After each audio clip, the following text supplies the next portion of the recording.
Members of Congress debated the Inflation Reduction Act on the House floor Friday. The slimmed-down version of the Build Back Better bill, which aimed to make historic investments in the nation's social safety net, got 0 votes from Senate Republicans, but passed with the tie-breaking vote of Vice President Kamala Harris. According to the nonpartisan Penn Wharton budget model, there's low confidence the legislation will have any impact on inflation. Congressman Obernolte torched the Inflation Reduction Act on the House floor Friday.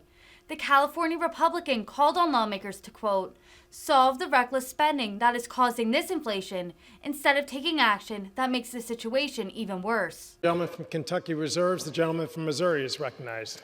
Mr. Speaker, I yield 1 minute to the gentleman from California. Gentleman from California is recognized for 1 minute.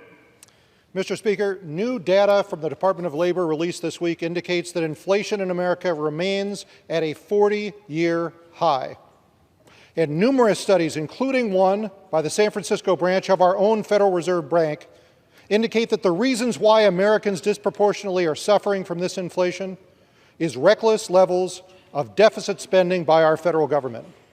So only the United States Congress could respond to this situation with a bill that increases federal spending by over $700 billion at the same time it increases taxes on Americans.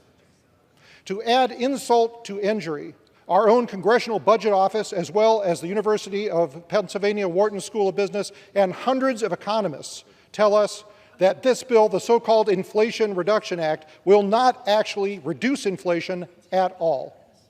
We need to get our fiscal house in order and solve the reckless spending that is causing this inflation instead of taking action that makes the situation even worse.